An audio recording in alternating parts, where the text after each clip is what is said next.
Vamos abrir as nossas Bíblias, inicialmente no livro de Atos. Atos, capítulo 17.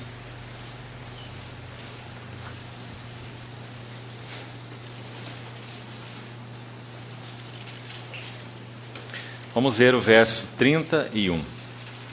Atos 17.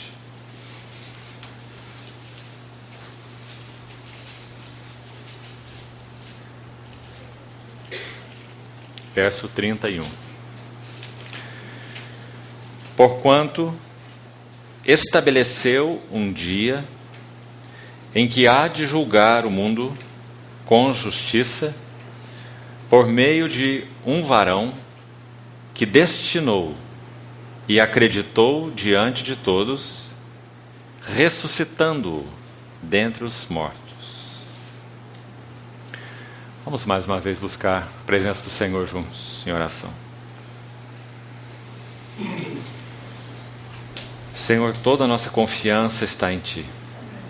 Toda a nossa expectativa está em Ti. Toda a nossa dependência está em Ti. Por isso que nós elevamos nossos corações e mentes e olhos a Ti agora em oração. Precisamos de Ti.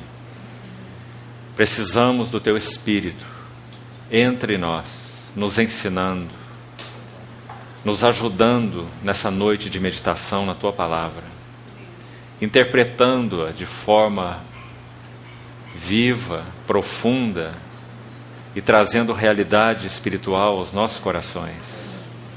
Somos a Tua casa. Nós Te pedimos, sê misericordioso para conosco. Supera as nossas limitações. Toma nossas vidas e esse ambiente nas Tuas mãos, guardando-nos de tudo que queira interferir com aquilo que o Senhor quer fazer nessa noite. Nós Te pedimos confiadamente, em nome de Jesus. Amém, Senhor. Irmãos, nós teremos então 4 noites juntos, iniciando hoje. E meu desejo nesses dias de comunhão na palavra é falar sobre esse tema: Cristo, o varão medida de Deus. Deus estabeleceu a Cristo como seu varão medida, por muitos motivos.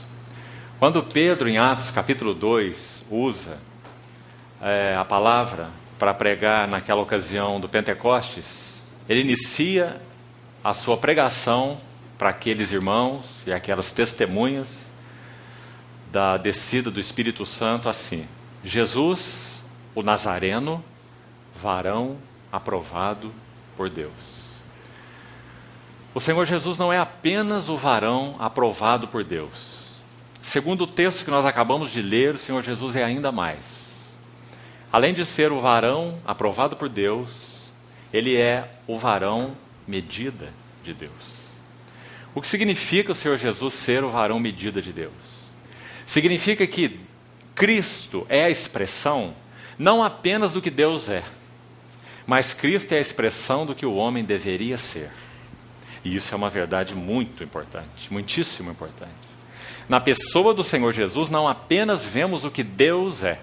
Quem me vê a mim, vê o Pai. Mas na pessoa do Senhor Jesus, nós vemos o que o homem deveria ser. Então, quando esse novo princípio de Deus, o último Adão e o segundo homem, que é o Senhor Jesus, ele se manifestou, nós vemos nele exatamente o que Deus busca no homem.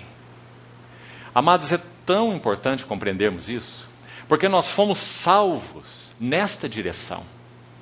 É pela falta de compreensão da finalidade, do propósito de Deus ao nos salvar, que nós temos de muitas maneiras, como igreja do Senhor, muitas vezes, nos perdido com relação a essa finalidade do nosso chamamento. Então nós tendemos a limitar o nosso chamamento a menos. Agora, amados, como esse menos ainda assim inclui o assunto da grande salvação de Deus, esse menos ainda é muita coisa. Nós nunca ousaríamos dizer que perdão de pecados é uma coisa pequena.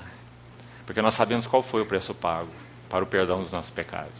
Mas ainda assim, o perdão dos nossos pecados, diante do chamamento de Deus, é uma coisa pequena.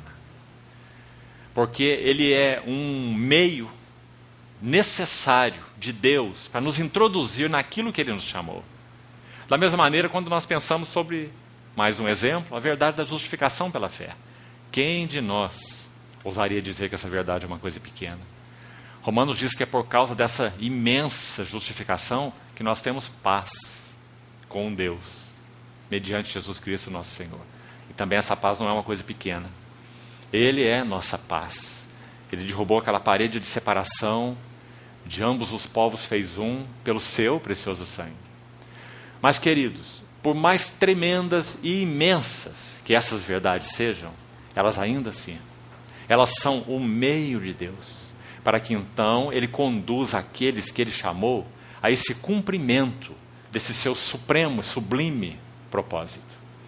Nós já estivemos juntos em outra ocasião, não só aqui, mas em outros lugares, considerando esse assunto do eterno propósito de Deus em Cristo Jesus. E esse não será exatamente o nosso tema para esses 4 dias, não. Nós não vamos estudar a Epístola aos Efésios e não vamos focar esse assunto.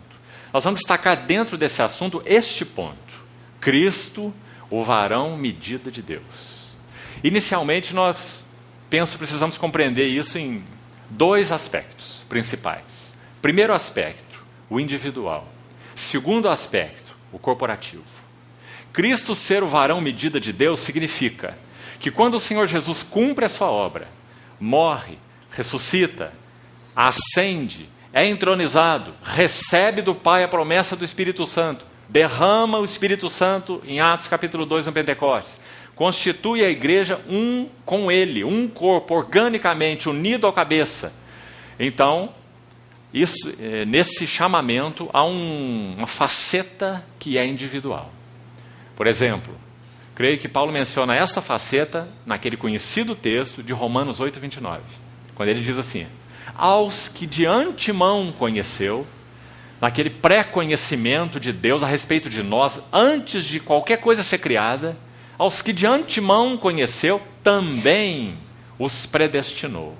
Para quê? Para serem conformes à imagem do seu Filho. Você está entendendo aqui nesse sentido o que significa Jesus ser o varão medida de Deus? Então nós somos chamados com essa direção, para serem conformes à imagem do seu Filho, para que o seu Filho seja o primogênito entre muitos irmãos. Então isso é muito claro. O Senhor Jesus é varão medida de Deus em primeiro lugar nesse aspecto, no aspecto pessoal ou no aspecto individual. Mas nós não podemos perder um segundo aspecto, importantíssimo, sem o qual o primeiro não teria sentido, até mesmo porque os dois são inseparáveis. Mas quando Deus estabeleceu o Senhor Jesus como varão medida de Deus, Ele estabeleceu que Ele conformaria um povo à sua imagem, de tal forma que, baseado no seu trabalhar agora, no cada um, no individualmente e no pessoal, Ele traria ângulos das belezas, das virtudes, das glórias de Cristo, expressada em cada um desses elementos pessoais ou individuais. Por isso que o Novo Testamento é tão consistente quando fala sobre esse assunto do corpo, e mesmo da graça, e mencionar isso de forma plural, em muitos textos. Por exemplo, vamos tentar ilustrar isso. Romanos 12. Quando Romanos 12 fala sobre oferecer-nos a Deus como um sacrifício vivo, santo e agradável, trata do assunto da consagração, então, nos primeiros 2 versículos. Nos versos seguintes, ele segue dizendo assim, verso 5. E a graça foi concedida a cada um de nós segundo a proporção do dom de Cristo. Efésios capítulo 4, ele diz a mesma coisa com outras palavras. Efésios capítulo 4, ele diz, a graça foi concedida a cada um de nós conforme a proporção do dom de Cristo, pois ele diz, quando ele subiu às alturas, levou consigo o cativeiro e concedeu dons aos homens. Da mesma maneira, Romanos 12. Paulo ali no verso 6 em diante, ele diz, a graça foi concedida a cada um de nós. Depois ele dizia que a graça tinha sido concedida a ele mesmo, no verso 3. Então ele diz, segundo a graça que me foi dada, digo, pense cada um de nós, segundo, com justa estima ou com moderação, segundo a medida da fé que Deus repartiu, veja, a cada um. E depois no verso 6 ele enfatiza, a graça foi concedida a cada um de nós. Então nós temos diferentes dons, segundo a graça que nos foi dada. E ali ele cita 7 características que são chamadas gerais de serviço na casa de Deus, mostrando exatamente esse aspecto, que cada um de nós recebeu uma medida de fé, uma medida de graça, e nós devemos então ser fiéis no servir ao Senhor de acordo com a medida da graça e de acordo com a medida da fé. Se nós vamos além da medida da fé, nós pecamos. Se nós ficamos aquém da medida da fé, nós também pecamos. Por isso que ele diz, pense cada um de si mesmo com moderação. A palavra ali é uma justa estima. Tenha uma justa estima sobre você. Até onde você tem tido entendimento das coisas espirituais? Quais são os encargos que o Espírito Santo tem depositado no seu coração com relação à igreja? Sirva nesta fé, neste encargo, nesta graça que o Senhor repartiu a cada um de nós. Se vamos além, nós estamos indo além do que o Senhor tem depositado em nós. Se nós ficamos aquém, nós então somos irresponsáveis no nosso serviço na casa de Deus. E por que é assim? Porque Cristo é o varão medida de Deus para o seu corpo. Através da medida da graça e da fé que ele repartiu a cada um, ele vai nos modelar. E, irmãos, por mais incrível que isso possa parecer, eu não sei como soa para você, mas para mim soa um tanto incrível. Sabe aquela incredulidade da fé? Nós cremos isso de todo o nosso coração, mas é incrível pensar que o Senhor Jesus, podendo fazer tudo isso sozinho, ele ainda quis contar conosco, na nossa limitação, na nossa pequenez de entendimento, fraqueza, né? Ainda assim. E quando ele quis, foi isso que ele fez, e ele nunca mudará o seu rumo. Ele assim determinou. Por isso que as exortações do Novo Testamento são tão enfáticas. Para que nós não apenas retenhamos a graça de Deus, Hebreus 12, recebendo um reino inabalável, retenhamos a graça, pela qual sirvamos a Deus. Nós servimos pela graça, pela medida da graça que Deus repartiu a cada um. Se nós não fizermos isso, poderemos ousar em dizer isso. E aqui está a ousadia, que nós falamos que é quase incrível, mas ela é verdadeira. Se nós não respondermos, Deus não terá como cumprir o seu propósito. Mas sabe qual a confiança que Ele mesmo, Deus, tem que Ele cumprirá seu propósito? É o derramamento do Espírito Santo. Jesus, quando derramou o Espírito Santo, Ele derramou o executor de Deus. E o Espírito Santo nos convenceria. Convenceria o mundo do pecado, da justiça e do juízo. Levaria os santos a arrependimento. Trabalharia em nós de forma tão profunda, tão íntima, tão séria, que nós não encontraríamos lugar de descanso, de satisfação em outras coisas. Essa é a essência do ministério do Espírito Santo. Ele está todo o tempo falando conosco, todo o tempo trazendo luz, todo o tempo trazendo verdade, todo o tempo nos chamando para Deus. Ele é extremamente fiel, totalmente fiel. Ele nunca dará as costas para esse seu ministério, para o qual ele foi enviado, o fiel e bendito Espírito Santo. Por isso o Senhor Jesus, quando falou dele, ele falou com toda aquela segurança, não é? Eu vos enviarei outro. E a palavra que ele usa lá é um outro muito especial. A palavra no original é um outro com a mesma qualidade que eu. Então ele poderia, sim, terminado o seu propósito, ascender ao trono, ocupar o seu lugar na glória, com toda confiança. Me permita usar essas palavras com relação ao nosso Senhor, porque a sua confiança está naquele que Ele enviaria. Eu enviarei da parte do Pai o Espírito da verdade. Ele vos guiará em toda a verdade. Ele dará testemunho de mim. Ele vos fará lembrar de coisas que eu já disse. Você vê o quanto Ele é fiel? Então Ele foi enviado para isso. E para quê? O que Ele veio fazer? Voltando ao foco do que estamos falando. Ele veio adequar um povo. E agora cuidado aqui. Agora estamos falando do aspecto corporativo e não o individual, o pessoal. Ele veio adequar um povo ao varão medido de Deus. Esse povo, para ser adequado ao varão medido de Deus, teria que ser um povo tal, tem que ser um povo tal, que possa ser fiel ao que tem recebido da parte do Senhor. Fiel no seu serviço, fiel na graça que tem recebido, fiel nos seus relacionamentos na casa de Deus, fiéis ao depósito, para que então o Senhor encontre lugar, segundo a sua multiforme graça e a sua multiforme sabedoria, em operar em cada um de nós, segundo essa proporção da graça, essa medida da fé, como já citamos Romanos 12, para que então nós atinjamos, como povo, o varão medida de Deus. E aqui nós vamos ousar afirmar mais uma coisa. O Senhor Jesus ainda não voltou, porque Ele ainda não está satisfeito neste assunto. Ainda há necessidade que nós avancemos mais. Amados, nós ficamos muito inquietos quando nós temos que esperar uma noiva 1 hora até que ela chegue naquele local onde será o seu casamento. Nosso Senhor Jesus está esperando a dele há 2000 anos. Sem dúvida o Senhor está ansioso. Ansioso por se revelar. Ansioso por se manifestar. Ansioso para que Ele possa encontrar aquele povo com o qual Ele vai contar. Como temos dito já outras vezes entre os irmãos, aqueles que serão para Ele, pela sua misericórdia, fiel trabalho, pela resposta à graça que essas pessoas têm tido aqui e ali. Não cremos que isso é um lugar geográfico. Como já disse um irmão certa vez, todas as vezes que nós acharmos que nós somos Filadélfia, é porque nós já somos Laodiceia. Né? Então o Senhor tem o seu povo aqui e ali, o seu remanescente fiel, aqueles que Ele tem falado, aqueles que Ele tem buscado. Né? E por que é assim? Porque, queridos, nosso Senhor Jesus está buscando cooperadores em todos os lugares. Ele busca cooperadores dentro de Tiatira. Ele busca cooperadores na degradação, no meio da degeneração. Ele busca cooperadores, porque isso é uma questão pessoal. Mas o serviço desses cooperadores é uma questão corporativa, é claro.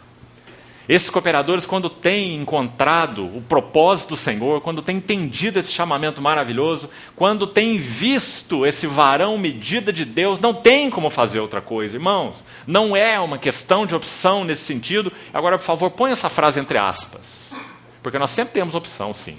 Né? Mas nesse sentido da visão, não. Quando a visão vem a nós, quando o Espírito Santo abre as Escrituras para nós somos capturados pela visão. Será que nós diríamos que Saulo de Tarso teve opção quando ele caiu na estrada de Damasco? Ele não teve muita opção. A opção dele foi dizer, quem és tu, ó Senhor? E a segunda opção foi dizer, que farei, Senhor? Porque ele foi capturado pela visão. Então essa é a primeira coisa que falta para nós.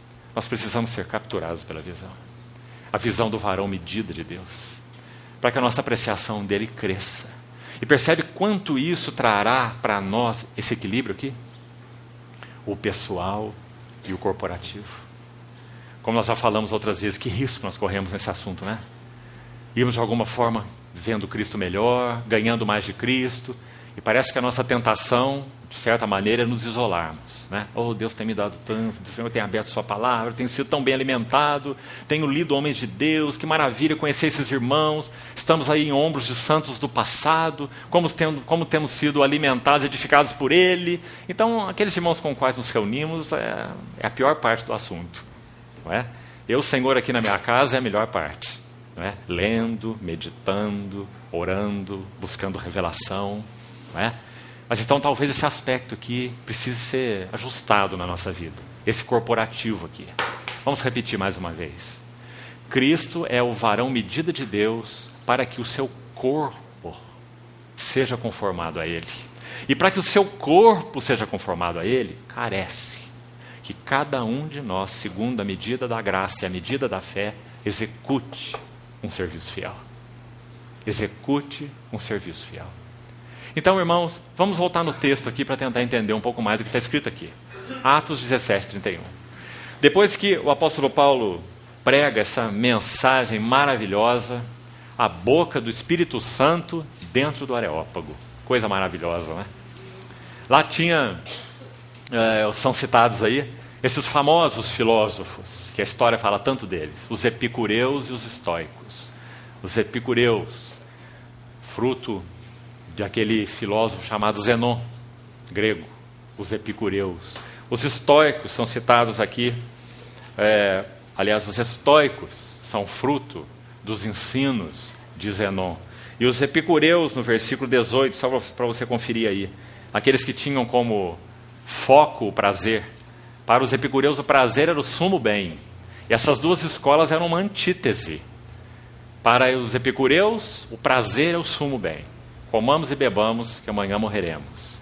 Para os estoicos, os discípulos de Zenon, cultivar o espírito era o sumo bem, ou a espiritualidade. Só que uma espiritualidade de baixo para cima. Não é aquela que parte de cima para baixo, da revelação de Deus em Cristo. Então Paulo entra nesse antro de serpentes. E ele prega a palavra de Deus de uma forma maravilhosa, em aspectos tão lindos, a partir do verso 23, quando ele fala sobre aquele altar ao Deus desconhecido. Mas isso não é o foco do nosso assunto aqui, o foco é o verso 31. Quando ele está concluindo essa mensagem, ele diz a essas pessoas o que nós vemos no verso 31 assim: Deus estabeleceu. Você vê que Paulo não está negociando nada. Ele fala sobre a supremacia de Deus na criação, supremacia de Deus na revelação, Deus como sendo o único Senhor. Depois, no versículo 31, ele entra com a revelação de Cristo. Até o verso 30, nada sobre Cristo foi dito. Porque ele está tomando como pano de fundo a filosofia deles e falando sobre a revelação de Deus na criação. Ou, colocado de outra forma, Paulo está pregando a filosofia divina. Não é filosofia nem dos epicureus, nem dos estoicos, mas é a filosofia de Deus, a revelação de Deus. Então, quando chega no verso 31, ele diz assim: porquanto Deus criou e fez, estabeleceu tudo isso, porquanto, uma cláusula conclusiva. Ele estabeleceu um dia em que há de julgar. Agora ele tocou na ferida deles. Ele há de julgar. Julgar o mundo. Agora, duas expressões aqui que é importante nós destacarmos. Segundo o texto original, a expressão com, no verso 31, a versão que eu estou usando, assim apresenta, talvez outras versões em português possam trazer outras expressões. Mas o que importa é a versão original. Essa versão aqui diz: ele há de julgar o mundo com justiça. Na sequência diz: por meio de um varão. Então esse com e esse por meio de, que aparecem aí. Na língua original é a mesma palavra, traduzida aqui de duas maneiras, nessa versão aqui, com e por meio de. Mas a palavra no original é a mesma e significa, na verdade, em. Por isso foi traduzido aí a segunda vez por meio de. Por meio de traz essa ideia do em, não é? Como veículo, por meio de, ou em. Essa é a palavra, na língua original. Então vamos lê-la conforme ela é expressa na língua original. O versículo estaria assim: Deus estabeleceu um dia em que ele há de julgar o mundo, primeiro, em justiça. Mais do que com justiça. Ele vai julgar em justiça. Nós vamos entender o que significa o em justiça. E na sequência, em um varão. Então são dois em. Deus vai julgar o mundo em justiça exatamente porque ele vai julgar o mundo em um varão. Compreendeu? Está ficando mais claro? Quando ele julgar o mundo em um varão, ele vai julgar o mundo em justiça. Porque esse varão é a sua justiça. 1 Coríntios 1 diz assim: Deus se nos tornou da parte de Deus em sabedoria e justiça, e santificação e redenção, para que aquele que se gloria, glorie-se no Senhor. Então, quando ele julga em Cristo Jesus, ele julga em justiça. Agora vamos avançar um pouco mais. Esse varão ele destinou e acreditou diante de todos. Aqui tem uma outra palavra delicada, irmãos. A ideia desse versículo não é que Deus deu fé a todos. Alguns procuram traduzir esse texto aqui, segundo o original, dessa maneira. Que Deus, quando ressuscitou a Jesus, ele deu fé a todos. Ora, irmãos. E é claro que isso não é assim. Paulo, escrevendo a Tito, diz assim: a fé não é de todos. Não é? Então, quando Deus ressuscitou o Senhor Jesus, ele não deu fé a todos. A ideia do versículo não é essa. A ideia do versículo é o que está escrito nessa tradução aqui. Ele acreditou diante de todos.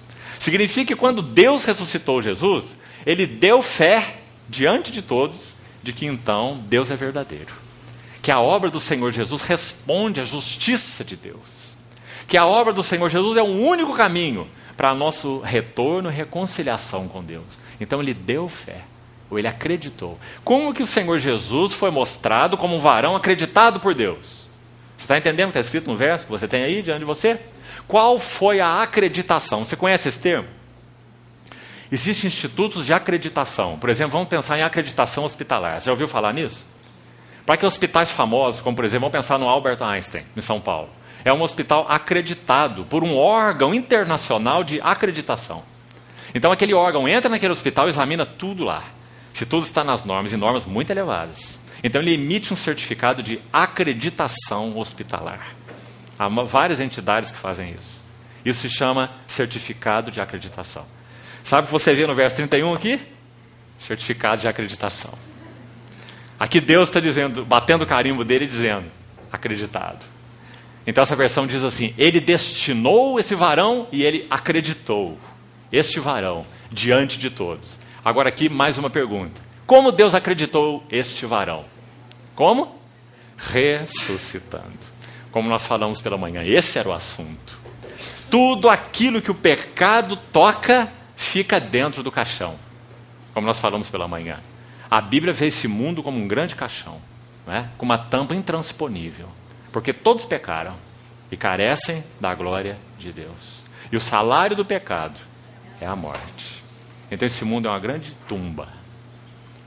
Mas um dia Deus estabeleceu um novo princípio. O seu segundo homem e o último Adão. Ele se fez carne e habitou entre nós, cheio de graça e de verdade. Quanto mais ele era provado, mais aprovado ele era.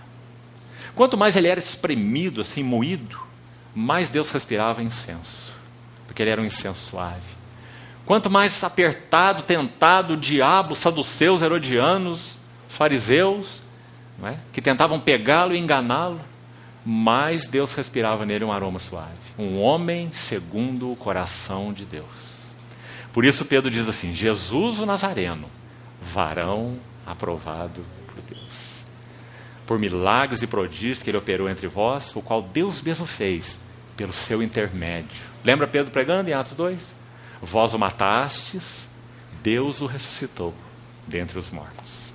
Então, irmãos, esse é o certificado de acreditação de Deus, e esse é o sentido desse versículo.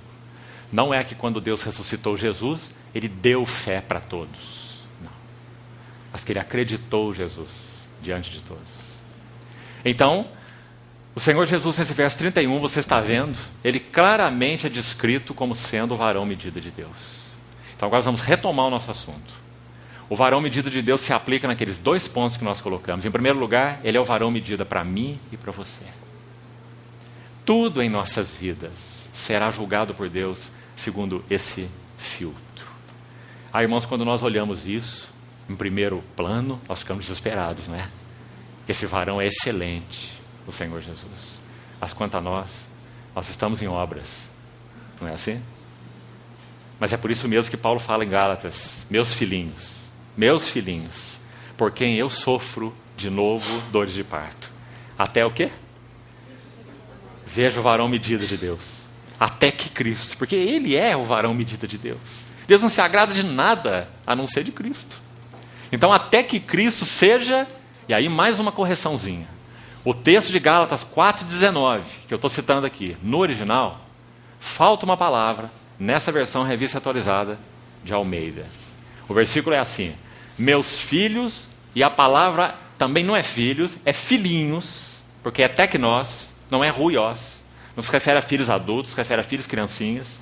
Então ele diz, meus bebezinhos, minhas criancinhas, meus filhinhos, é o que o versículo diz na língua original, por quem eu de novo sofro as dores de parto, até que Cristo seja, e aqui falta uma palavra importante, e a palavra é plenamente. Até que Cristo seja plenamente formado em vós. Então, de novo, você está vendo como esse é um verso interessante, importante, nesse assunto de Cristo, o varão medida. Gálatas 4,19. Paulo estava sofrendo pelos Gálatas. Talvez no outro dia possamos ver um pouco mais sobre isso. Porque eles tinham começado em Cristo, começado de Cristo. Mas eles estavam se aperfeiçoando na carne e se distraindo de Cristo, do varão medida de Deus. Então Paulo é tomado de um zelo santo e de certa forma, de certa fúria, quando escreve aquela carta a eles, uma fúria zelosa, mais ou menos como o Senhor Jesus entrando naquele tempo e expulsando aqueles cambistas. Assim é Paulo escrevendo a carta dos Gálatas, dizendo assim, ó Gálatas insensatos, veja como ele é forte. Insensatos, quem vos enfeitiçou? É a pergunta deles. Vocês estão enfeitiçados? Quem enfeitiçou vocês? Vocês começaram no espírito, estão se aperfeiçoando na carne. Então ele diz, eu estou sofrendo de novo. Já sofri uma vez por vocês para gerar vocês. Paulo se via como uma mãe espiritual deles. Paulo deu a luz aos Gálatas. E disse, filhinhos, estou sofrendo de novo. Não para eles serem gerados. Gerados eles já tinham sido. Mas para eles serem crescidos. Aperfeiçoados. Meus filhinhos pelos quais sofro de novo dores de parto. Até ser Cristo plenamente formado em vós. Então está aí o varão medida de Deus, irmãos. E assim então ele é apresentado aqui nesse versículo. Qual será o padrão de Deus no seu julgamento final? Cristo. Cristo será apresentado e diante de Cristo tudo será julgado. As nações serão julgadas diante de Cristo. A igreja será julgada diante de Cristo, no tribunal de Cristo, um lugar apropriado. De certa maneira, esse povo da aliança terrena de Deus, que não tem nada a ver com os assuntos espirituais do eterno propósito de Deus, por favor, tome cuidado com esses judaizantes que têm se introduzido no meio do povo de Deus, trazendo de volta tudo que é sombra para tentar tampar a luz do Novo Testamento. Né? Então, Israel, o povo terreno de Deus, no sentido de povo terreno, terá também algo a responder na vinda de Cristo, diante desse mesmo varão. E assim todas as coisas serão julgadas por um único critério. Senhor Jesus é o critério de Deus. Agora, quanto a nós, irmãos, que coisa preciosa é essa? O Espírito Santo veio então habitar na igreja para fazer o quê? Aí nós vamos usar a palavra forma, que Paulo usa mais de uma vez, tão linda. Quando ele diz assim, transformai-vos. Transformai-vos pela renovação da vossa mente. Contemplando como por espelho a glória do Senhor, esse varão medida de Deus, somos, de novo, transformados. De glória em glória na sua própria imagem. Então o que Deus está fazendo pelo Espírito Santo é tomar cada um de nós e colocar nessa forma. Agora que assunto interessante. Quando nós nascemos de novo, na verdade, nosso espírito se adequou a essa forma. Porque o Espírito Santo veio para habitar no nosso espírito. Graças ao Senhor. Bendita comunhão. O Espírito de Deus testifica com o nosso espírito. Nós já somos os filhinhos de Deus. Mas no que concerne aos outros assuntos da nossa vida, os assuntos da alma, os assuntos dos pensamentos, os assuntos dos desejos, os assuntos dos sentimentos, até mesmo o assunto do corpo, externamente falando.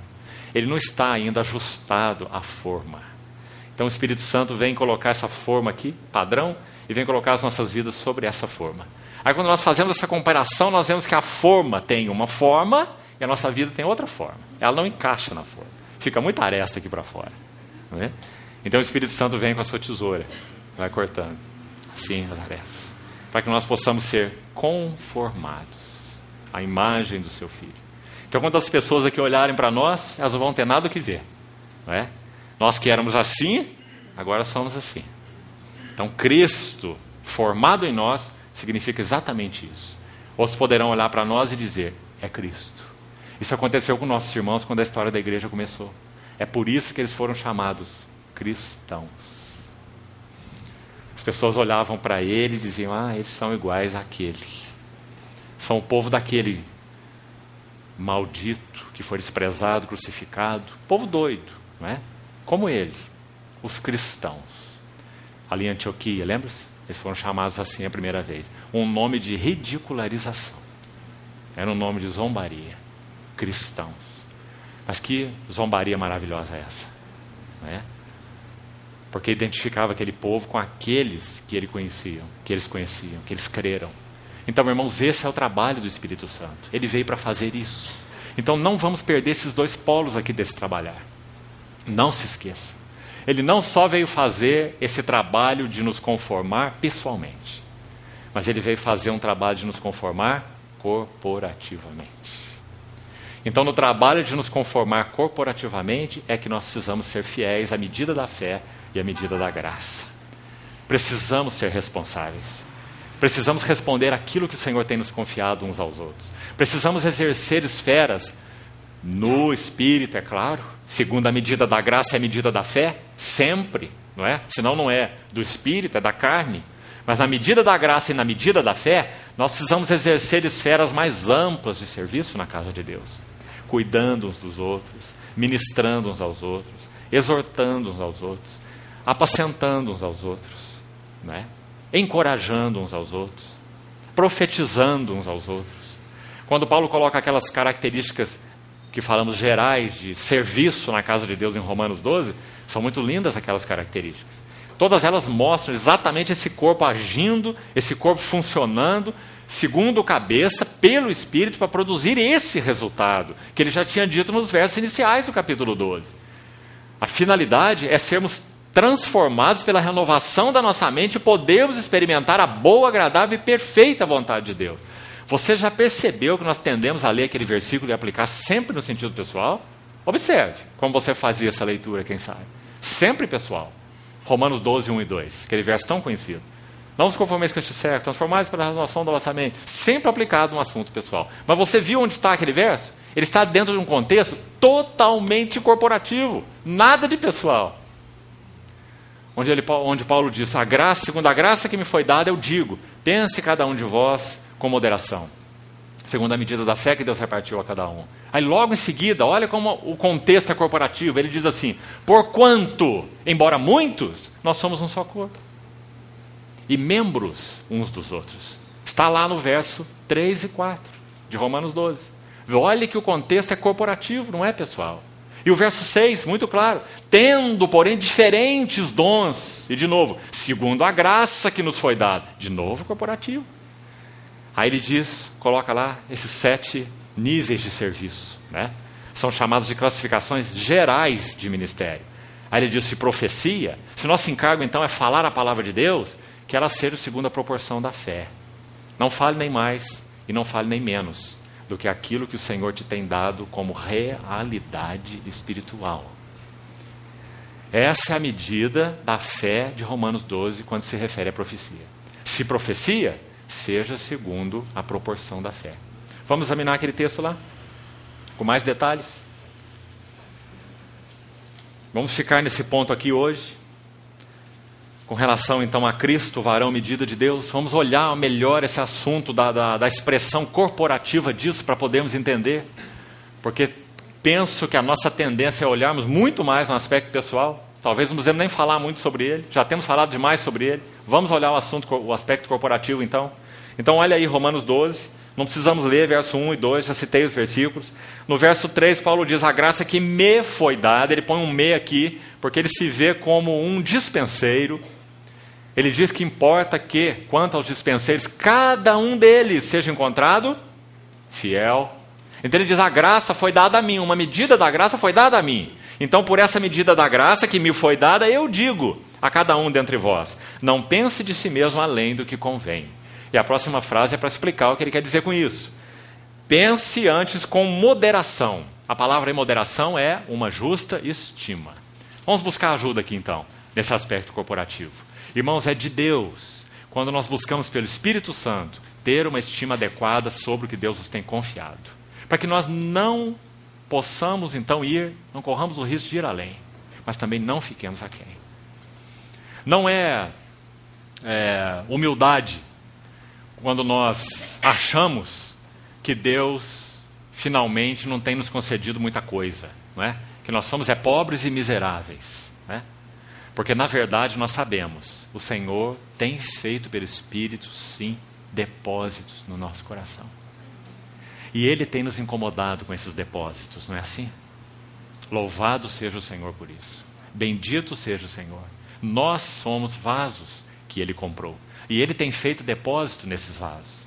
Então Paulo pede para que esses vasos tenham justa estima. Para que eles não se achem mais do que eles são. Mas eles também não se vejam menos do que eles são. Por isso que você vê Paulo muitas vezes, e outros apóstolos da mesma maneira, tão ousados na sua maneira de falar, na sua conduta. Você vê o apóstolo Paulo corrigindo Pedro. E lembre-se que Paulo não tinha sido um dos 12 apóstolos do Cordeiro. Pedro sim.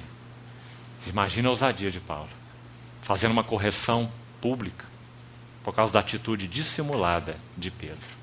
Quando comia com gentios, desceram irmãos de Jerusalém E Pedro deu um jeitinho de sair de perto dos gentios, para os de Jerusalém não ter problema com ele. Então Paulo teve que repreendê-lo publicamente, dizendo: Pedro, o que você está fazendo? Porque ele viu que o assunto do evangelho estava envolvido na atitude de Pedro. Pedro era uma coluna em Jerusalém, não era um qualquer.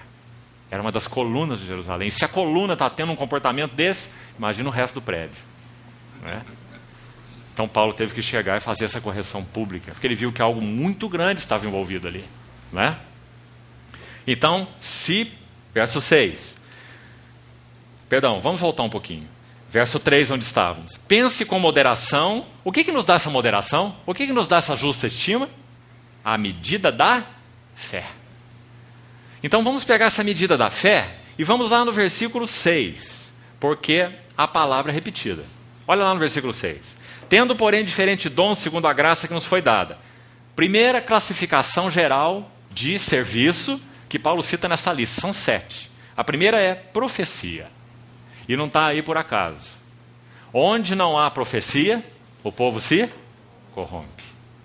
Profecia é aquele falar de Deus. É a mente de Deus sendo revelada para o povo dele. É o povo de Deus compartilhando a mente de Deus uns para os outros. Buscai, o apóstolo Paulo escreve em 1 Coríntios 14, que nós devemos buscar os dons espirituais. Isso é uma boa coisa. Mas ele diz algo. Ele diz, mas principalmente, ou seja, isso está acima dos outros, que profetizeis. E por que, principalmente, que profetizeis? A profecia, na verdade, irmãos, não tem nada de dramático. Dramático é o falar em línguas. Por isso os irmãos de Corinto se confundiam tanto no falar em línguas, porque falar em línguas é dramático. É falar em mistérios, é falar os assuntos de Deus. Isso não é algo desprezível. Paulo diz, eu dou graças a Deus porque eu falo em línguas, mais do que todos vós. Lembra? Mas ele diz assim, contudo, eu prefiro falar na reunião da igreja 5 palavras, com meu entendimento, para instruir outros, do que 10.000 palavras em outras línguas. Porque o lugar de falar línguas é na reunião da igreja. Nem com o seu parceiro conjugal. Ele não entende o que está falando. É para você orar ao Senhor, só você e o Senhor. Né? Então Paulo realça a profecia por causa disso. A profecia ela exorta, a profecia ela consola, e a profecia faz o que mais? Edifica. Então ele diz, quem profetiza fala aos homens, e fala exortando, e fala consolando, e fala edificando.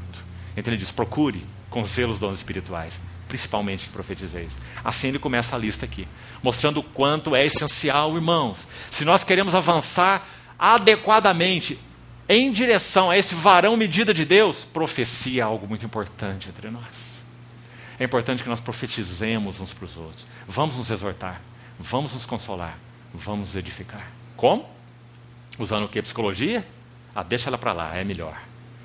Vamos nos exortar usando a palavra de Deus, uns para com os outros. A revelação bíblica, a palavra, o evangelho, pastoreando-nos, cuidando-nos, né? Aparando-nos. Então, se profecia, segunda proporção da fé.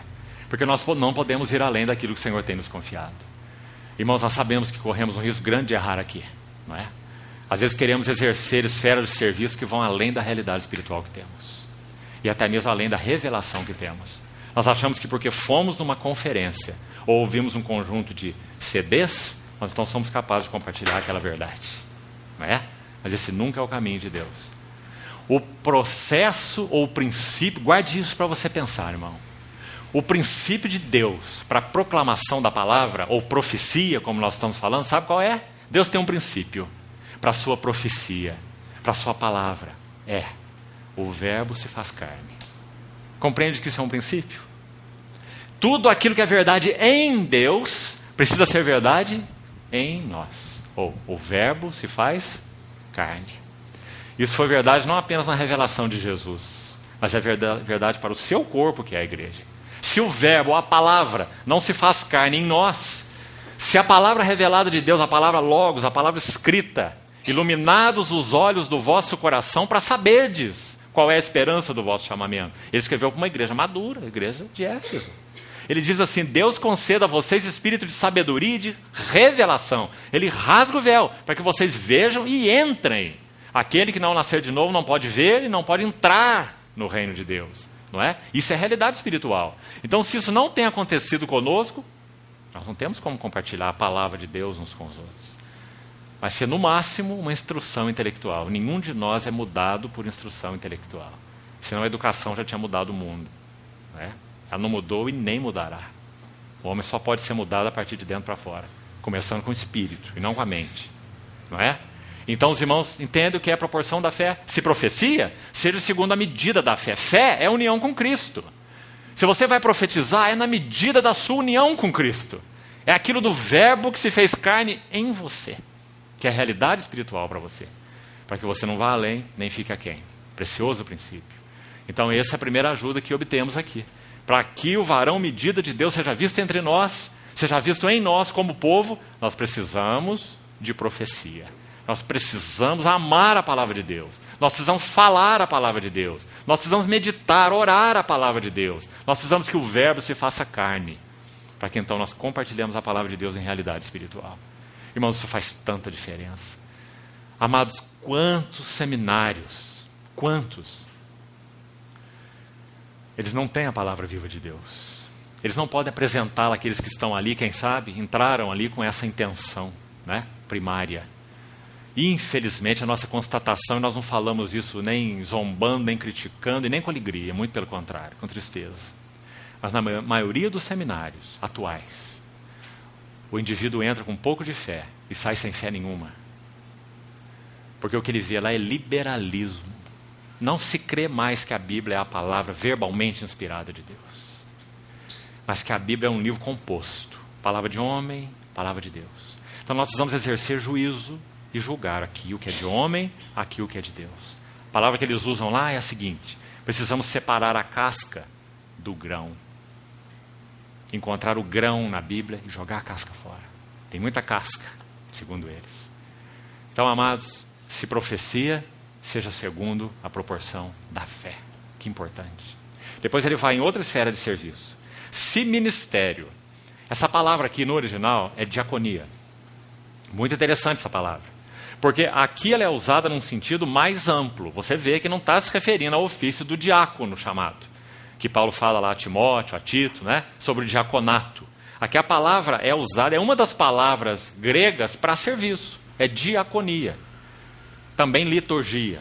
Né? Então essa palavra diaconia ela tem um sentido amplo. Ela significa simplesmente servir. Ou ministrar, como diz aqui, ministério. E não é ministério da palavra, não. É ministério. Em muitas áreas, serviço no corpo de Cristo. Então ele diz, se diaconia ou se ministério, o que ele coloca aí? Dediquemo-nos ao ministério. Vamos pensar um pouquinho rapidamente aqui sobre essa palavra ministério e buscar também ajuda aqui. Nessa questão sempre do foco. O varão, medida de Deus, Cristo. Para nos conformar a esse varão, medida de Deus, Deus usa os dons que Ele concedeu ao seu corpo. Diferentes dons, segundo a graça que foi dada a cada um de nós. Então esse é o ponto, essa é a linha. Tudo que estamos falando, para enxertar essa linha. Então ministério, diaconia, essa também é uma linda palavra. Examinando essa palavra, irmãos, diaconia, você vai chegar a uma conclusão muito interessante. Ela é uma palavra composta por esse dia e por esse conos aí, diaconia. Duas raízes, mas uma única palavra. A palavra dia significa sempre e também significa através. Por exemplo, você sabe o que é diâmetro, não sabe? Diâmetro. O que é diâmetro? Diâmetro é uma medida de um lado a outro dentro do círculo, não é isso? Dentro de um círculo, uma medida de um lado a outro é um diâmetro. É uma medida através, diâmetro. Diáconos tem o sentido de através, o dia, e tem o sentido também de sempre. Esse prefixo na língua original, dia. Agora, a outra palavra, seconia, diaconia, ela tem um sentido também interessante. A raiz dela, irmão, sabe do que fala? Ouvir. Que coisa preciosa. Ouvir. Então, o que é ministrar na casa de Deus? Se ministério, dediquemos ao ministério. Se diaconia, que é a palavra, dediquemos-nos à diaconia. Como nós podemos ser bons diáconos na casa de Deus? Ou bons ministros na casa de Deus? Como? Ouvindo sempre. Diaconia. Ou ouvindo através. Esse ouvindo através também é muito interessante. Me permite extrapolar aqui e usar um exemplo, mas na verdade é muito prático. Sabe uma das coisas que nós carecemos urgentemente na casa de Deus? além de ouvir sempre é muito necessário, me parece que a palavra obediência, para aqueles que conhecem latim, obediência vem de duas palavras, ab e audire, no latim, e significa ouvir sempre. Ouvir totalmente. A mesma ideia. Nós só podemos obedecer quando ouvimos totalmente. Quando ouvimos sempre. Mesma coisa a palavra grega diaconia, ouvir sempre. Agora vamos pensar no outro sentido, ouvir através. Voltando ao que estávamos falando. Uma das coisas que mais carecemos na vida da Assembleia, nos nossos relacionamentos, é ouvir uns aos outros, mas ouvir através. Sabe o que isso significa? Muitas vezes, o que um irmão está falando é o menos importante. O mais importante é o que está lá atrás do que ele está falando. Nosso Senhor Jesus disse assim, pelos frutos você conhece a árvore, sim? Mas você não trata uma árvore tratando os frutos, sim? Mas sim tratando a raiz. Então ouvir através é tão importante. Irmãos, quantos assuntos, quantas dificuldades, quantas tentações, quantos desafios, quantas lutas são expressas através do falar dos irmãos, não é? Do nosso falar, mas são reconhecidas só por aqueles que têm essa capacidade espiritual de ouvir através. Essa é uma capacidade do Espírito. Não é uma capacidade que vem pelo treinamento. De maneira nenhuma. Você não vai aprender isso em escola. Essa é uma capacitação do Espírito Santo. Ele é quem ouve através. Ou será que nós achamos que quando nós oramos, o Senhor Jesus ouve as nossas palavras? Davi entendeu isso e disse assim, tu és aquele que sonda a mente e o coração. Ele até mesmo pediu isso ao Senhor, dizendo, sonda-me, ó Deus, e conhece o meu coração. Prova-me e conhece os meus pensamentos. Então, ouvir através é tão importante para podermos servir na casa de Deus. Muitas vezes algo que é falado, ele contém muito mais do que aquilo que foi falado. Em todos os sentidos.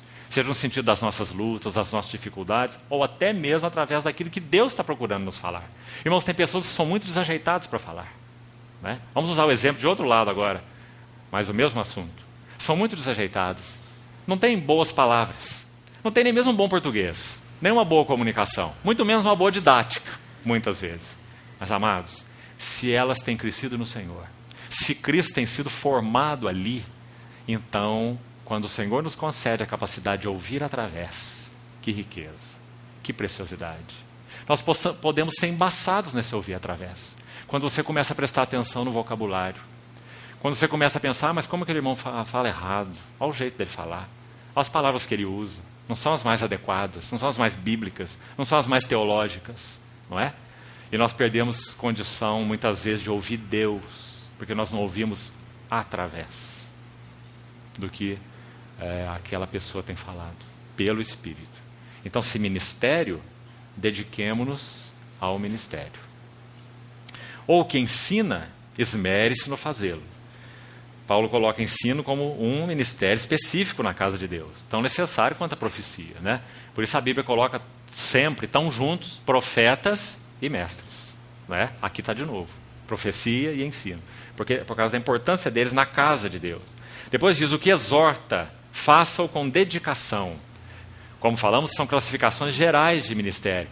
Queremos avançar como corpo em direção ao varão medida de Deus? Então não nos esqueçamos o que a palavra está nos ensinando. Cada um segundo a medida da graça e a proporção da fé. Sirva na casa de Deus.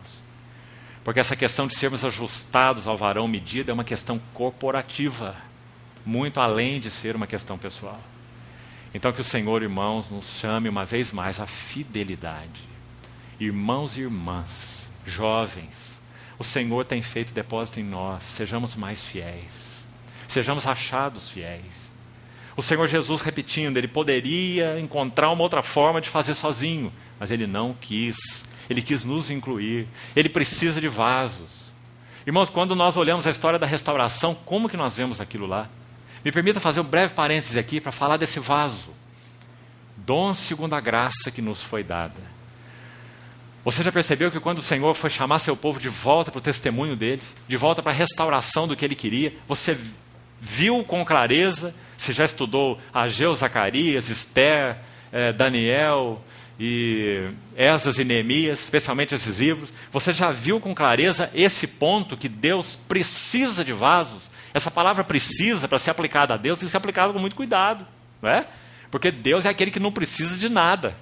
Ele é o Deus que é Deus, autossuficiente. Então, quando nós falamos Deus precisa, é porque nós conhecemos a revelação dele na sua palavra. Ele quis fazer o que ele tentou fazer com vasos. Então, nós podemos dizer, sim, acertadamente, Deus precisa. Porque ele quis precisar. Ele se autolimitou. Então, irmãos, vamos pensar rapidamente sobre isso. Quando nós falamos em restauração, talvez os primeiros nomes que vêm a nós são Zorobabel, ele fez o primeiro retorno, Josué, vasos tão importantes, Esdras, não é assim? Neemias, principalmente esses 4 nomes. Mas nós tendemos a esquecer de 2. Na verdade, um que vem antes deles, de todos eles, chamado Daniel. O encargo da restauração para o testemunho de Deus foi dentro da Babilônia, no coração de um homem. O que aconteceu no coração daquele homem? Ele não podia ir para a Babilônia. Se você conhece a história, conhece a Bíblia, você sabe que provavelmente Daniel tinha em torno de 20 anos de idade, quando ele foi levado cativo para a Babilônia, com aqueles outros jovens, e foram colocados na corte do rei. 70 anos se passaram. Isso significa que Daniel tinha, no mínimo, 90 anos. Então, quando o Senhor revelou a sua intenção para o seu povo, quando Daniel, estudando Jeremias, conforme ele diz, ele veio a entender pelos livros que o assunto do cativeiro deveria durar 70 anos. Então ele viu, você percebe o que significa esse viu? Estava lá no livro, irmão, mas estava no livro, não estava em Daniel.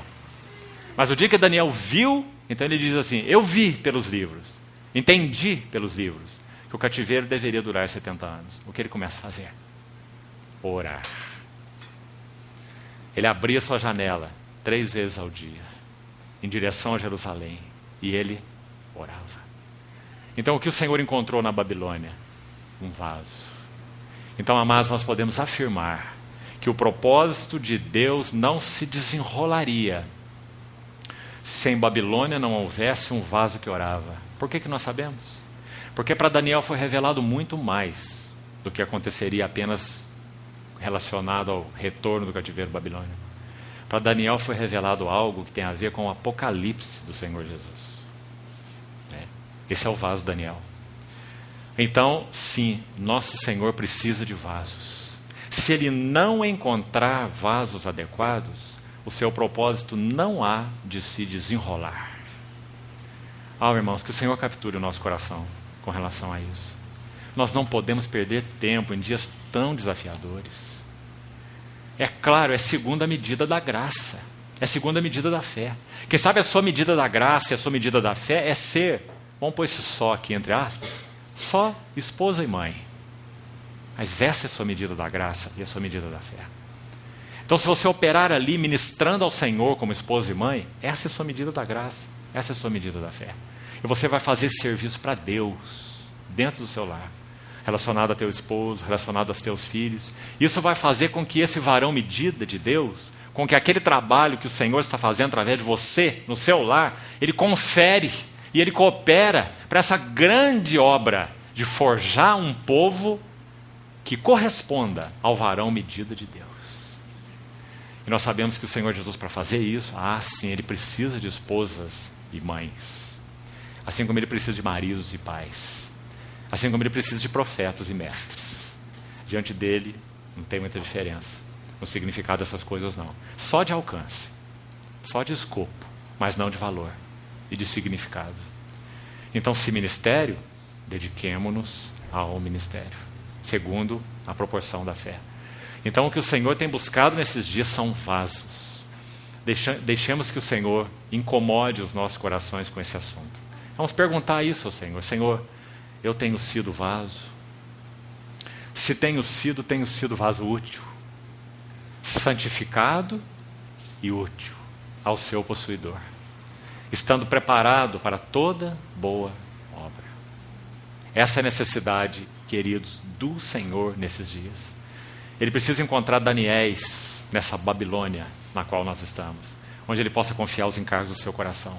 Irmãos, o que o Senhor precisa encontrar acima de tudo são corações que batam afinados com o dele. Percebe o que isso significa? Não são grandes revelações, porque Deus não está atrás de gigantes espirituais. O que Ele quer encontrar hoje nos nossos dias são corações que batam afinados com o dele. Em que sentido? Em primeiro lugar, nosso Senhor Jesus está angustiado. Por que Ele está angustiado? Porque sua noiva não está pronta. Escute o que Paulo diz em Colossenses e veja o que isso significa para você. Ele diz assim: agora eu me regozijo por vós e eu preencho. Veja essas palavras. Eu preencho o que resta das aflições de Cristo na minha carne. Irmãos, para Paulo, exercer o ofício apostólico não era um assunto de obter estima, ganho, lucro, projeção.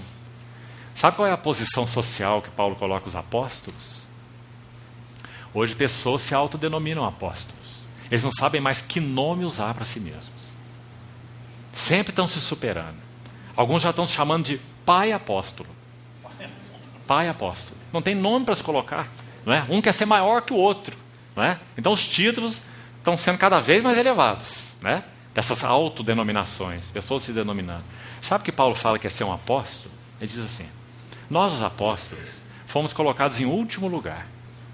Chegamos até mesmo a ser considerados escória, lixo do mundo e escória de todos. Essa é a posição social dos apóstolos, na época de Paulo. Mas não é a posição social dos falsos apóstolos, dos dias de hoje. Então, irmãos, o que o Senhor precisa nesses dias são vasos que batam de acordo com o seu coração. E esse vaso, Paulo disse assim: eu preencho o que resta das aflições de Cristo na minha carne. Não era um assunto que para ele trazia, digamos, bem-estar, né? No sentido exato do termo. Era um assunto que trazia muito conflito. Na minha carne, a favor do seu corpo, que é a igreja. Todos nós já sabemos que o nosso Senhor Jesus cumpriu os sacrifícios expiatórios pela igreja. Oh, graças ao Senhor. Tudo está feito. Nada pode ser acrescentado porque é perfeito. Mas, tem um mas aqui. Mas, os sacrifícios, as lutas, as aflições, os sofrimentos, para a edificação da igreja, Deus chama cooperadores para participar com Ele, com o seu Filho. Esse é o ponto. O Senhor Jesus chama cooperadores para participar das suas aflições para a edificação da sua igreja. E acho que agora você consegue entender por quê. Foi porque Ele se determinou a não fazer sozinho. Ele não quis. Ele quis fazer através de vasos. Então Ele chamou vasos para participar com Ele, em primeiro lugar, das suas aflições. Vamos nos lembrar nos vasos que estávamos citando? Vamos nos lembrar de Neemias. Aqueles vasos foram muito preciosos ao Senhor. Começando com Daniel, como nós falamos. Um vaso na Babilônia. Irmão, você sabe, será que você imagina, será que quando você lê a Bíblia, você dá lugar à imaginação espiritual? Não é desvario, e nem devaneio, não. É uma imaginação lúcida, espiritual. Acho que precisamos fazer isso. Quando você lê Daniel, você imagina Daniel na corte? Ou você só lê que Daniel estava na corte? Você imagina Daniel lá? Eu imagino. Imagino Daniel lá, ouvindo, da parte do rei, que ele seria levado ao principal, ao maioral, entre todos aqueles que estavam lá na corte. E ele seria o homem de todo aquele império mundial na época. Esse Daniel que nós estamos falando dele. Esse Daniel. E o imperador fazendo essa proposta aí para ele. E Daniel, então, ali assumindo o seu cargo, em toda aquela fidelidade da visão que ele tinha do Senhor, ao ponto de pagar com a sua própria vida. Nós sabemos muito bem. Quando ele foi lançado naquela cova. Né? Da mesma maneira, Neemias. Neemias, quando ele recebe as notícias de Jerusalém, assim como Daniel. Qual a primeira coisa que você vê em Neemias? Angústia. Ele diz assim: eu rasguei as minhas vestes, e então eu pranteei por 3 dias. E ele foi de novo diante do rei, sem conseguir vestir um sorriso, ou apresentar sua face de uma forma mais comercial, porque ele era o copeiro do rei. Ele tinha que fazer isso. O rei já é aborrecido demais para ter mais um aborrecimento com o copeiro dele, não é? Mas Neemias não conseguiu fazer isso. Quando ele foi se apresentar, o rei viu o que estava na sua face. Ele falou: o que está acontecendo com você? Ao invés de dizer isso, o rei podia dizer assim: leva esse homem daqui, eu já tenho problema demais. E passava a espada no pescoço dele, trazia um outro copeiro para ele. Não é? Isso é o que ele poderia ter feito. Mas então, dentro da provisão de Deus, não foi isso que ele fez. Ele ouviu Neemias, ele autorizou Neemias a ir lá, ver o que estava acontecendo em Jerusalém. Neemias pega o cavalinho dele, você lembra? E é descrito no livro dele que ele faz algo quieto, sem pompa, sem exibição, sem estardalhaço. Ele não ergue uma bandeira à comitiva do apóstolo Neemias. Nós vamos investigar Jerusalém. Eu sou o próximo obreiro, né? Para ver o que está acontecendo e faltando na casa de Deus em Jerusalém. Nada disso. Ele pega o seu animal, não fala nada nem para os que estavam junto com ele. Não sabia o que estava acontecendo com ele. E ele monta o animal e ele descreve no livro dele que ele vai para um lado do muro e ele vai para outro lado do muro. Você percebeu isso lá? Ele observa a ruína do testemunho do Senhor de mais de um ângulo. Isso é muito importante para nós, nesses dias em que estamos vivendo.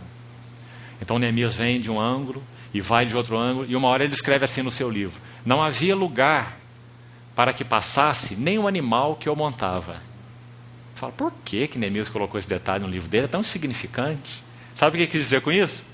Que havia tanto entulho naquele que antes era o muro, que falava do governo, falava de santidade, de unidade. Havia tanto entulho que nem o animal de Neemias podia passar. Ele quis dizer que a destruição era tal, e por isso ele fez esse registro. Não havia lugar nem para o animal que eu montava. Então, tal era a degradação, o entulho. Ele descreve isso no seu livro.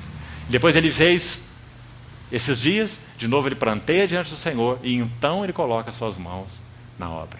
Ou seja, qual o princípio aí? Neemias não toma lugar no assunto da obra de Deus, enquanto seu coração não bate afinado com as angústias de Deus. Irmãos, é isso que o Senhor está procurando nos nossos dias. Nossos corações têm estado afinados com as angústias do Senhor. Ele tem sofrido pela sua igreja. Ele não tem encontrado sua noiva adequada, muito pelo contrário. Há coisas nas vidas daqueles que usam o nome dele que são abomináveis a ele.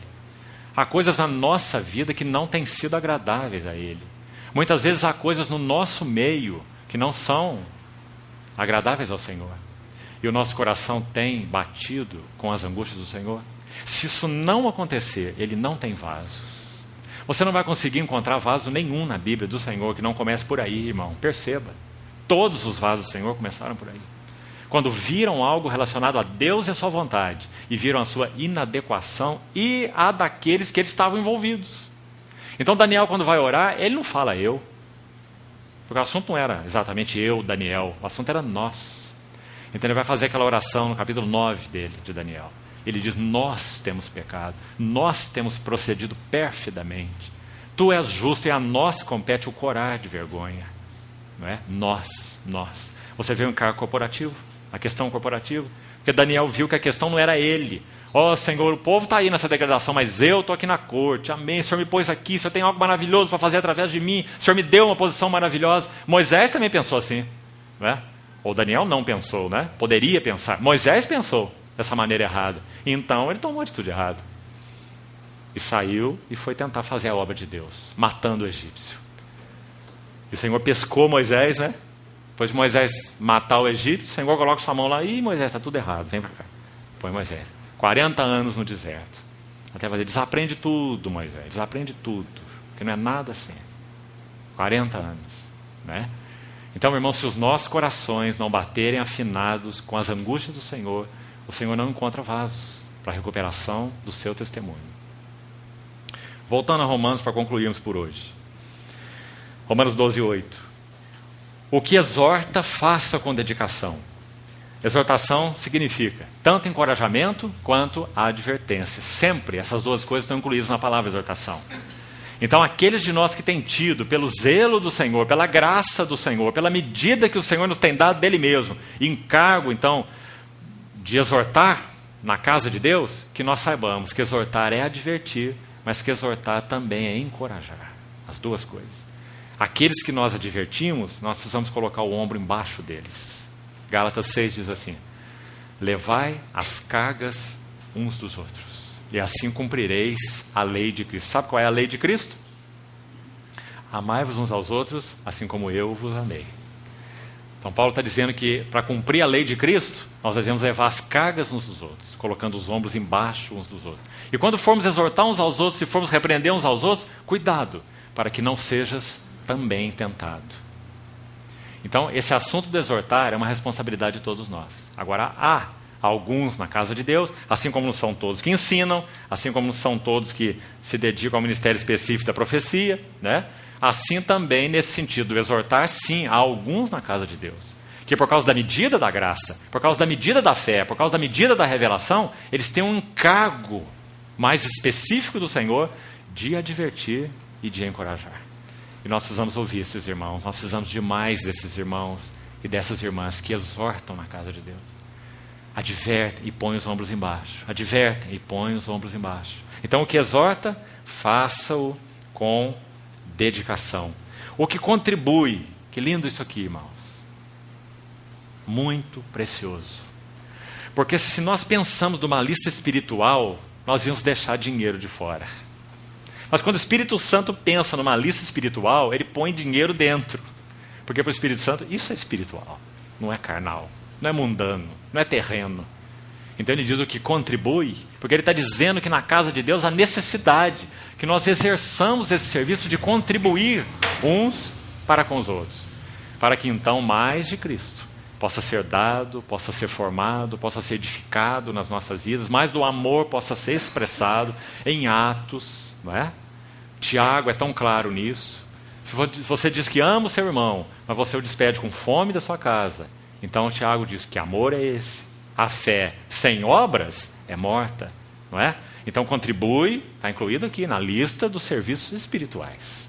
O que contribui, faça com liberalidade. A palavra liberalidade fala de simplicidade na língua original. Simplicidade, no sentido de que não saiba a tua mão esquerda o que faz a tua mão direita. Simplicidade. E também no sentido que o Senhor falou em Mateus 6. Quando deres esmola, não toques trombeta diante de ti. Os fariseus é que procuram essas coisas. Então quem contribui? Com simplicidade, a ideia aqui. Ou liberalidade. O que preside com diligência. Presidir fala especificamente do ofício dos anciãos na vida da Assembleia.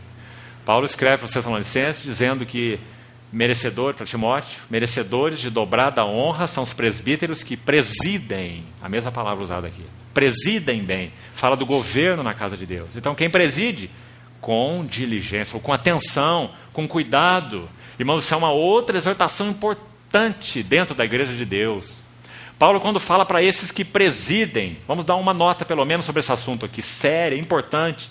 Paulo escreve para irmãos que presidem em Atos 20. Iniciando no verso 17, ele diz assim: de Mileto ele manda a Éfeso chamar os presbíteros da igreja. Eram aqueles que presidiam. Ele então fala algumas coisas para eles, mostrando que ele participava das aflições de Cristo e participou para a edificação deles. Então ele fala assim: vocês sabem que durante 3 anos, dia e noite, eu servi a vocês e ministrei até mesmo com lágrimas a cada um. 3 anos, noite e dia. E jamais deixei de vos anunciar todo o desígnio de Deus.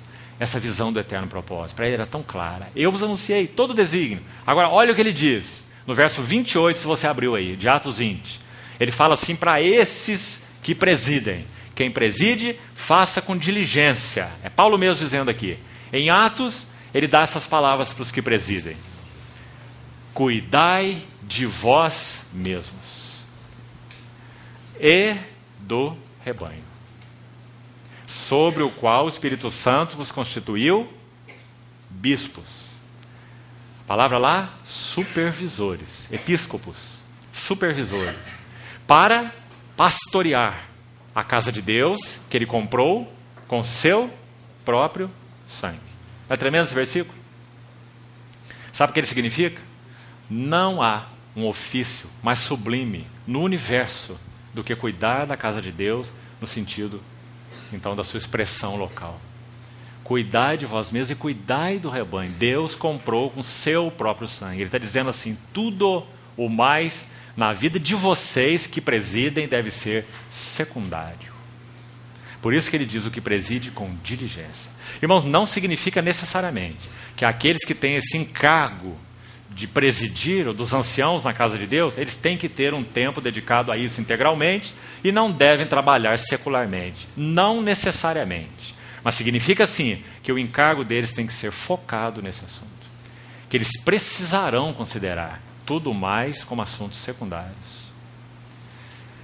Então isso é uma coisa muito importante. Muito importante. Agora, é óbvio, está implícito aqui, que você não vai descuidar da sua casa para cuidar da casa de Deus. Porque sua casa é parte da casa de Deus. É? Então não é você deixar sua família de lado e cuidar dos irmãos. Porque sua família é parte da casa do Senhor. Né? Então está incluída aí. Mas todos os outros assuntos, sim. Todos os outros interesses, todos os outros envolvimentos, todos os outros relacionamentos. Vamos precisar filtrar os nossos relacionamentos a menos, a poucos, para que nós possamos servir de forma diligente nesse assunto do presidir, porque aqui envolve muita coisa. Não há nada na casa de Deus que deva passar desapercebido por esses irmãos que têm encargo da presidência na casa de Deus. Nada. Eles devem ter um espírito de discernimento, eles devem ter capacidade, como nós falamos, de ouvir através. Eles precisam ter revelação espiritual, precisam aprender a julgar os espíritos. Quanta coisa está no ombro desses irmãos. Então Paulo não deixa eles de fora. O que preside, a palavra que ele usa para eles é faça com cuidado, é o termo aí original, diligência, um cuidado atencioso, um cuidado focado. Depois, o último termo, ou quem exerce misericórdia com alegria. Que termo amplo também é esse, irmão. Que lindo nós podemos pegar aí, você viu, se grifou aí, que são 7 funções, são 7 itens, 7 classificações de serviço na casa de Deus. Todas elas são extremamente necessárias. Para quê?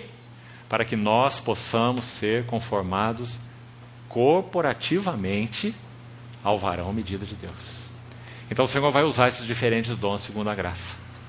Nós estamos vendo alguns deles nessa lista aí. É claro que há muitos mais. Há uma lista em Coríntios 12, há uma lista em Efésios 4, né? E há outras nominações aí em outros lugares, se referindo ao servir na casa de Deus. Não é apenas o que está aí. Mas aí tem 7 classificações gerais desse serviço. Todos nós estamos incluídos aí, porque são classificações gerais.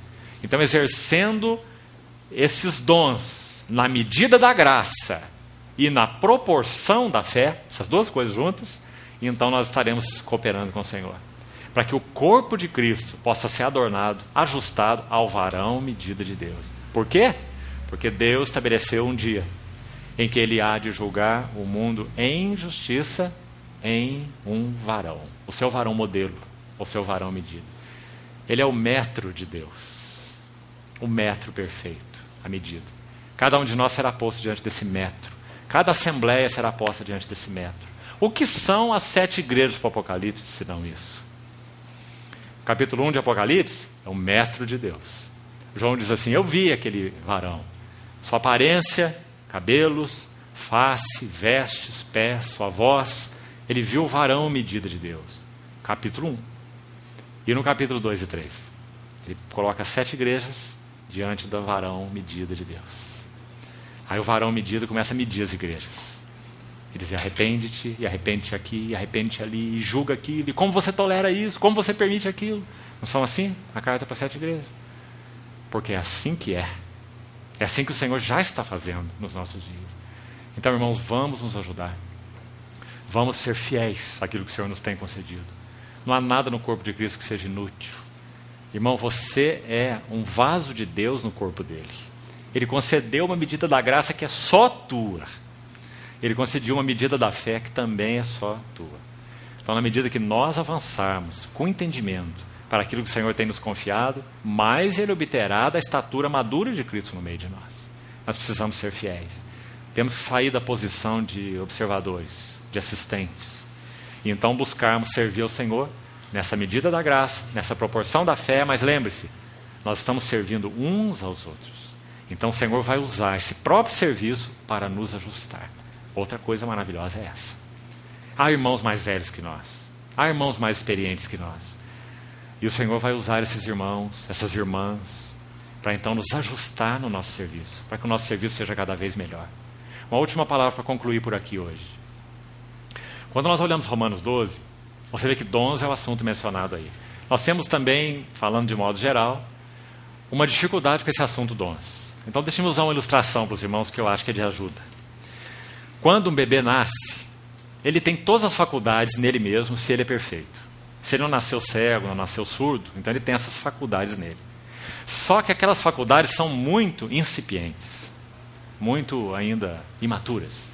Então, na verdade, ele vê, ele tem visão, ele é perfeito. Só que ele não vê nada distintamente. Parece aquele cego que o Senhor curou em 2 etapas lá no Evangelho de Marcos, lembra? Quando o Senhor perguntou para ele o que ele via, ele diz, vejo. Para ele já estava bom demais, né? Não via nada. Então ele diz, vejo. Só que ele acrescenta assim, vejo homens como árvores que andam. Para quem nasceu cego, isso já é uma coisa boa demais, não é? Mas se estava bom para ele, não estava bom para o Senhor. Porque o Senhor não restaura a nossa visão até esse ponto aí, não. Né? Ele quer nossos olhos iluminados. Então o Senhor toca o cego de novo. E aí ele diz assim, agora sim, eu vejo tudo distintamente, ou claramente. Né? Então o bebê é assim, ele não vê claramente, mas a visão está ali. Ele não ouve claramente, mas o ouvido está ali. Então a mamãe chega lá do supermercado, depois de fazer 3 horas de supermercado, ela chega, abre a porta e vê aquele bebê dar um sorriso para ela. Aí ela acha assim, como ele me ama. Não é? Ela não sabe que ele está vendo ali uma mamadeira de 1,70 m chegando do supermercado, com tudo para dar para ele. Não é? Esse é o bebê. Mas as faculdades estão todas ali, só que todas imaturas, todas egocêntricas. Né? Quando um bebê está dormindo, a casa tem um cuidado. Né? Eu vou falar baixinho, o neném está dormindo. Mas só quando aquela porta bate forte com o vento, ele leva aquele susto, que aí a gente percebe que ele escuta. Porque quando tem gente falando ali do lado dele, ele não está ouvindo é nada. Porque os ouvidos da criança são embotados, ele não tem discernimento, né, do que ouve. Então, assim ele nasce. Mas se ele é perfeito, os dons estão todos ali. Então, irmãos, isso nos ajuda muito a compreender como nós podemos exercitar nossos dons no corpo de Cristo. O que é necessário? Nós precisamos crescer. Na medida em que nós crescemos, mais de Cristo é formado em nós, ninguém vai fazer força. Aquele encargo específico que o Senhor te deu, ele vai aflorar da tua vida, porque ele é teu. É a medida da graça que ele te deu. Quando a vida em Cristo, no Espírito, não cresce, então aquele encargo, de certa forma, né, aquela faculdade que o Senhor nos concedeu, ela aflora, mas ela aflora de forma mestiça, misturada. Então causa problema. Como a água passando pelo cano enferrujado. É água, mas é ferro também. E nós bebemos aquele gosto amargo. Né? Mata a sede, mas dói o estômago. Assim é o serviço de muitos de nós. Então o Senhor deseja apurar o nosso serviço, amadurecer o nosso serviço. Agora, é só na medida então em que nós crescemos em Cristo. É que essas faculdades, Hebreus 5 diz isso. Aqueles que pela prática, então está envolvido o crescimento, eles têm as suas faculdades exercitadas. Para discernirem não somente o bem, mas também o mal. Então, dons tem que ser ligado à vida.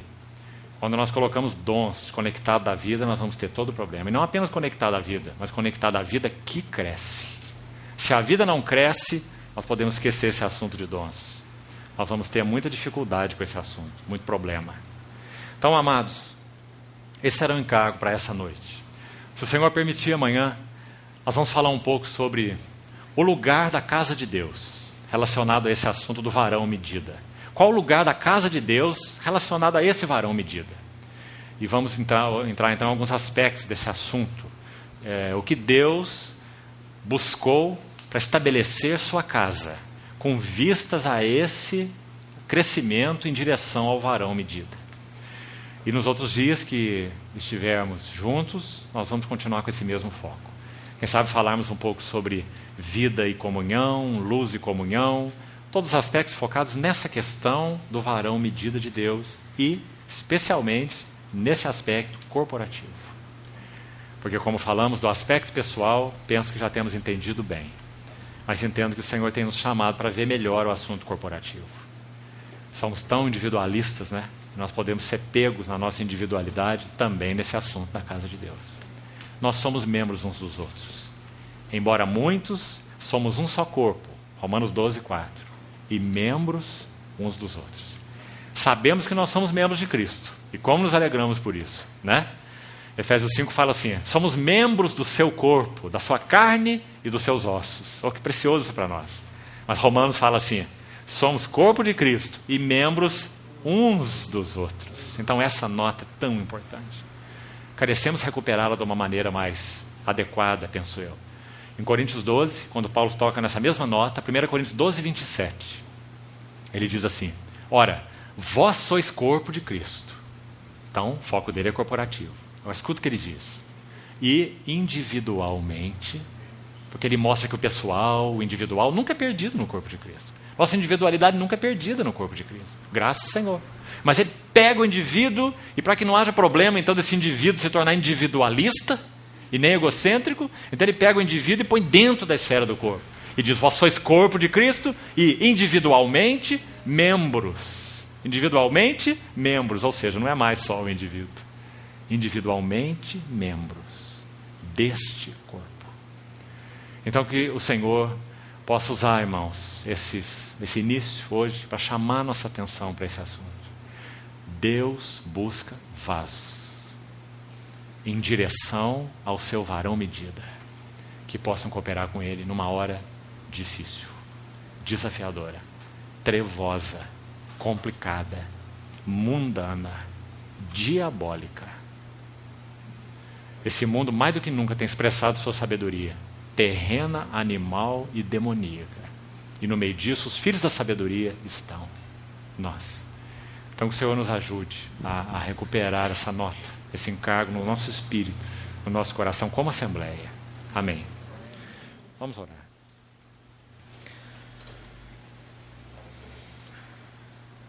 Querido Senhor,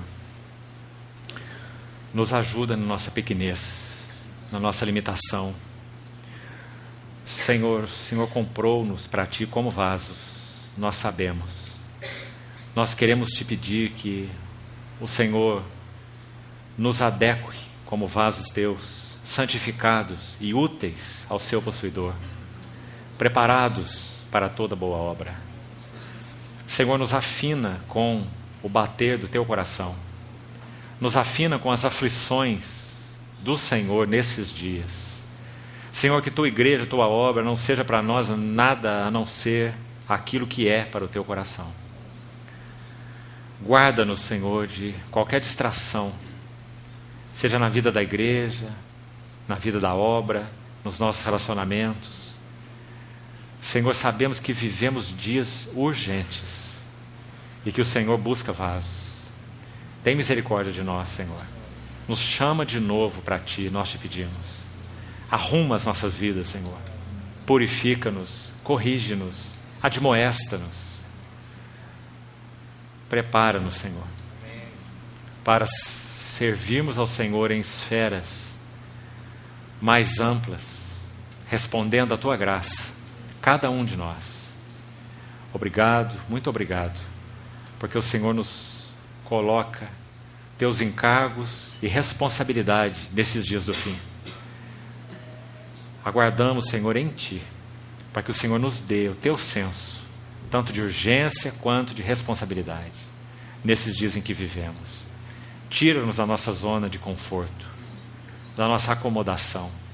Nós pedimos, Senhor. Em nome de Jesus. Amém.